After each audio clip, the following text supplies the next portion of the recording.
Hello, my name is Jacob Stidham, and in this video today, I'm going to be talking about blended learning. So just to kind of preface what I will be talking about, I'm going to define blended learning from the definition that I came up with after going over the articles and videos from the module from this week. After I introduce my definition, I'm going to give a rationale for it. And then I am going to talk about a blended learning concept from the Gerbic article that was given to us this week. So without further ado, I'm going to go ahead and get started. So first off, my definition of blended learning. So blended learning is the concept of mixing the physical classroom with technology and online capabilities in order to enhance the experiences, skills, and learning of all students. So, this may seem like a very broad and generic definition, but there's a reason why I made it that way, and I'll explain that in a minute. But essentially, the idea behind blended learning is that you are combining aspects of the physical traditional classroom, and you are integrating technology and other online capabilities with it. And these capabilities are far-reaching. It could be anything from online classrooms to web tools, to anything that really enhances the experiences, skills, and learning of all students in the classes. So that is my definition. So I'm going to go ahead and kind of give the rationale behind this definition. So a minute ago, I talked about the definition being very broad. And the reason why I made it that broad is because there's not one set definition or one set method of blended learning. It is a very fluid, ever-changing idea. As Heather Staker said on her YouTube video, blended learning isn't just a one-way, one-method solution. It is a concept that has a variety of means and ways of accomplishing it. For example, looking back on some of the charts from the module this week, you could have a blended learning situation where all online classes are virtual. Like this class, for example, is completely virtual and online. Another way to do it is you could have a classroom where a large percentage of the class is done online and the teacher is really there for support. So students kind of drive the learning and the teacher is there to support and kind of make sure everything's flowing. Kind of like from the other video from this week about the school in DC.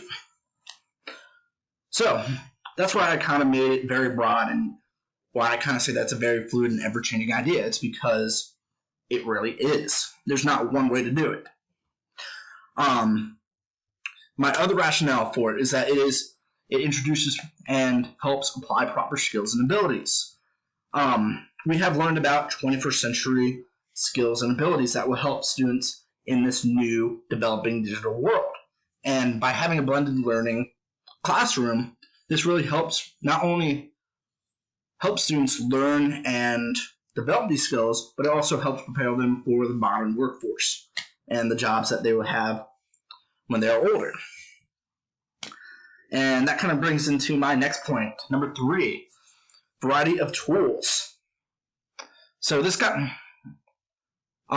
learning really brings in more tools into the classroom. For example, in my definition, just go back to it for a second, I talked about enhancing the experiences, skills, and learning of all students. And in a traditional classroom, it's very hard to do that. For example, an ELL student who has a very low level when it comes to speaking English, it may be very difficult for them to understand and to do the assignments. By having a blended classroom, you have more tools at your disposal that can help that student learn. You can have translators. You can have ways that the student can analyze documents and the assignments. So it really kind of brings in a variety of tools to help students learn and to kind of enhance the learning.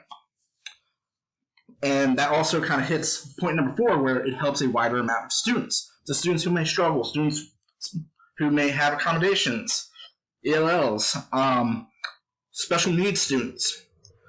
All these students, everything that blended learning kind of brings in really helps these students.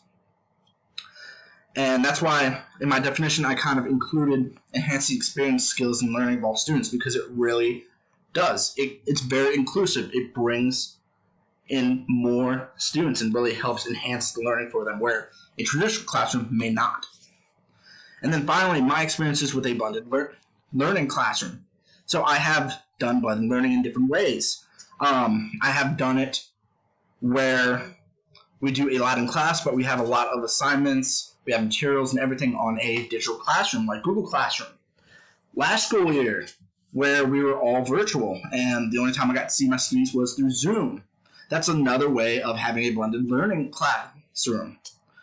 And there's just many different ways that not only blended learning can be used. From my experiences, I also saw that there are students who usually have a very hard time in school who were actually doing really well because of a blended learning environment.